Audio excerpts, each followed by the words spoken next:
Huyu mhadhiri wa Chuo Kikuu cha Dodoma na kufunguliwa kesi ya ugaidi. Hii ina maana gani? Kwa kweli kitendo cha kukamata mwanazuoni pamoja na vijana wengi wa vyuo vikuu ambao wengi ni wanachama wa CHASO ni kitendo ambacho kinaleta masikitiko makubwa sana kwenye moyo wangu na naamini kwa watu wengi katika mataifa.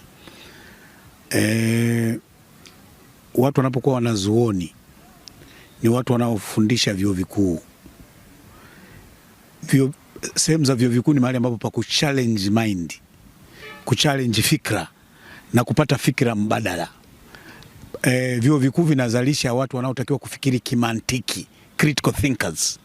Sasa unapo kamata wanafunzi wa vyuo vikuu au lecturer wa chuo kikuu kwa sababu ya ana mtazamo tofauti na watawala, ni hatari sana, kwa sababu sasa tunataka tuwe thinking. Dunia imebadilika kwa thinking. Mambo yote tunayoona duniani haya, maendeleo, sayansi, sasa hivi tuko kwenye ulimwengu wa IT sasa hivi ni kwa sababu ya thinking, na thinking inazaliwa kunapokuwa na mawazo yanayokinzana.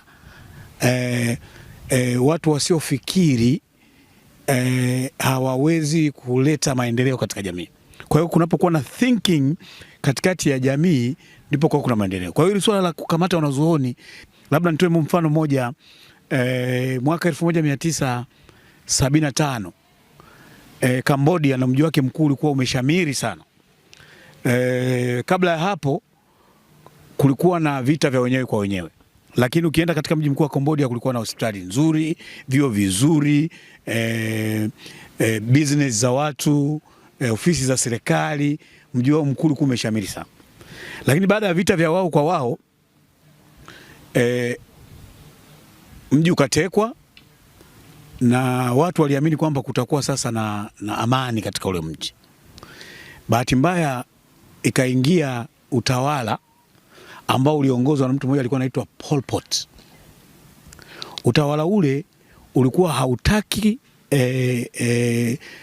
utamaduni wa kimagharibi, ulikuwa hautaki ubepari, ulikuwa hautaki wasomi, ulikuwa hautaki watu ambao ni intellectuals. Kwa hiyo ukaja na sera ya kwamba watu wote walioko mijini waende vijijini.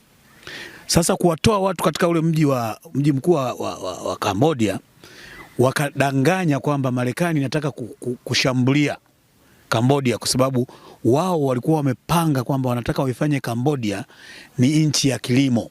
Kwa hiyo waliamini kwamba wanataka waanze mwaka zero, waachane na utamaduni wa kimagharibi wote, yani waanze maisha yao peke yao.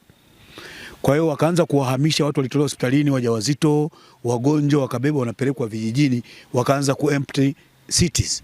Kwa hiyo serikali ya Cambodia ikawa adui wa madaktari kwa sababu walikuwa wanaonekana ni intellectuals wasomi, ikawa adui ya walimu, watu wote waliosoma wakawa wanauawa. Mpaka ikafika mahali Cambodia iliua watu karibu milioni 2, na mtu yote alikuwa anaonekana amevaa miwani alionekana ni adui wa mfumo unaotawala wakati huo. Kwa hiyo kuna mambo mengi mpaka serikali ilivyokuja kupinduliwa mwaka 1979. Kwa hiyo nimetoa mfano kama huu kwamba viongozi wanapokuwa madarakani wanaweza kuwa vichaa, wanaweza kawa madi, kiasi kwamba upofu wa madaraka unaweza wakaanzisha sera za hovyo. Imagine ilikuwa wakipita nyumba kwa nyumba, mtu akionekana na tu vitabu alikuwa na uawa kwa sababu waliamini kwamba huyu ni mpinzani wa serikali ya Cambodia. Waliua watu na mtu yote ambaye waliua, mpaka baadaye nchi ikaanza kuwa na shortage ya wasomi, ikaanza kuwa na shortage na upungufu wa madaktari. Watu wote waliosoma wakawa watu ambao yani wote walikuwa madaktari, walikuwa wanatolewa kwamba waanze kwenda kulima. Kwa hiyo walitaka waanzishe nchi ya kilimo, kitu ambacho hakikuwezekana. Nimetoa mfano huu inapofika mahali kwamba sasa mtu yoyote akivaa t-shirt ya Chadema au mtu yoyote anayekuwa na fikra ambazo ni kinzani na utawala uliopo anaanza kuonekana ni adui. hii Cambodia ilitumbukia kwenye shimo kwa dhana kama hizo. Kwa hiyo madhara yanaweza kutokea, yanaweza katufikisha hapo, kwa sababu hii ni nchi, we think differently, tunawaza tofauti, tumelelewa tofauti, we see things differently. Unavyoona wewe sivyo unavyoona. Tunaweza tukaweka 6 hapa tukachora 6. Wewe kwako utaiona 9, mimi kwangu naona 6. Haimaanishi kwamba mimi niko wrong au wewe uko wrong. Wote tunaona tofauti. Kwa hiyo nchi ili iendelee lazima kuweko na hoja zinazopingana. Duniani kote maendeleo yametokea kwa hoja zinazopingana. Ndio maana nchi ya mfumo wa vyama vingi, nchi ya mfumo wa vyama vingi, tunaona tofauti namna ya kuleta maendeleo na vile ambavyo watawala wanaona. Kwa hiyo kulazimisha na kuwatisha watu waanze kufikiri kama anavyofikiri au anavyofikiri kiongozi wetu wa Chama cha Mapinduzi, that's very wrong and it's not acceptable. Na Mungu ametuumba tuko unique. Ndio maana hii thumb ya kwangu hii haifanani na mtu yote duniani. Niko mimi tu. Mtu mwingine atakayekuja atakuwa copy. Yuko Michael Jackson moja tu duniani hapa. Yuko Nyerere moja, na kila mtu yuko moja, na kila mmoja aliyopo hapa duniani ana mchango wake. Kwa hiyo inawapa credit, lakini wanapokuja wengine wana mtazamo tofauti na Chama cha Mapinduzi, wanawakamata alafu wanawapa makesi makubwa ya ugaidi. Ugaidi, neno ugaidi linakuwa abused. Ugaidi ni kitu kikubwa ambacho kungekuwa na ugaidi hapa nchi za kimagharibi kama Marekani, Uingereza na nchi zingine kubwa hizi zingekuwa zimeleta vikosi vya kujaribu kulinda maeneo kama haya. Kwa hiyo swala ugaidi sio la kulichezea. Wanaweka watu wanakaa miezi 3, miezi 4, kama ambavyo Tundu Lissu wamemweka zaidi ya mwaka moja, kesi haiendelei, haina ushahidi, and this is very dangerous. Na haya mambo walifanya watawala waliopita. Hata watu wa Cambodia baadaye serikali yao mwaka 79, huyu Pol Pot alikimbia, alipinduliwa, alienda kufia wapi huko mwaka 98 nadhani, kwa sababu watu walikataa. Kwa hiyo mimi ni rai yangu kwamba haya wanayoyafanya sio mageni, na mwisho wake uko definitely. Wamefanya hovyo watu wakina Saddam na watoto wake wameishiwa kuuawa. Walijaribu kufichama, dunia iliwafuata. Watoto wa Hussein, yule wa Iraki, Saddam Hussein, wakina Odaya wale, wakina Kwasi, walikuwa wakienda disco, akimwona mtu na msichana wake anamnyang'anya, anafanya anavyotaka, waliondoka. Alikuwepo mtoto mmoja wa Chiruba hapo, alikuwa anaitwa Castro. Alikuwa na fujo sana, babake ni rais. Alikuwa anafanya fujo, akienda disco, akiona watu wanaruhusu kama hapa, wanachoma nyama, anakojolea nyama za watu. Wale walinzi usalama wanakuja kumlinda. Baadaye aliishia akafa, akapotea. Kwa hiyo unachotaka kukisema hapa duniani, Mungu anataka tuishi kwa kuheshimiana.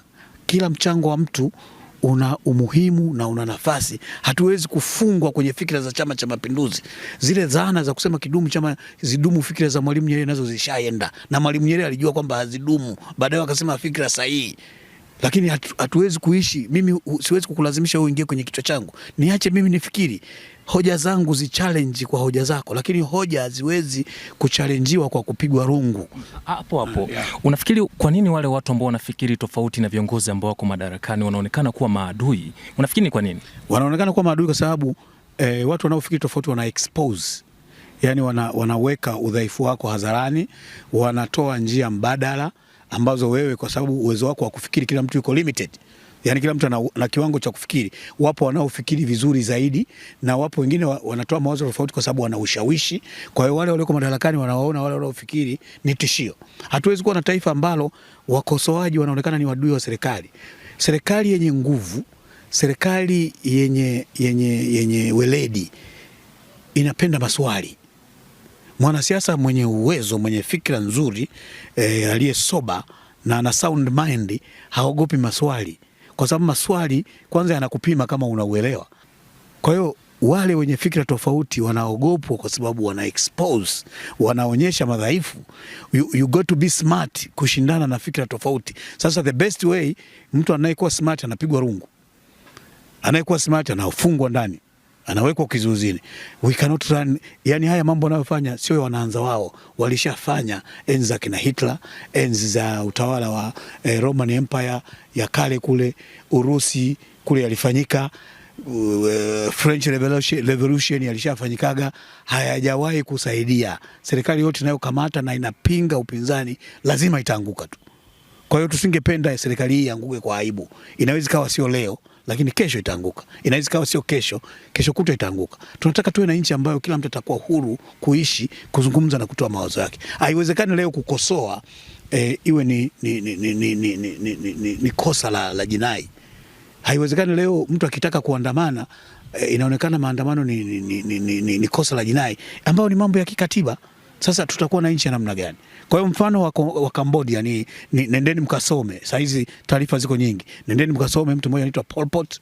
Cambodia mambo yalivyotokea yalikuwa mambo ya hovyo sana, na nadhani tusipokuwa waangalifu, tukiwaruhusu watu waendeleze sera za ovyo ovyo, tutafikia hatua kama hiyo.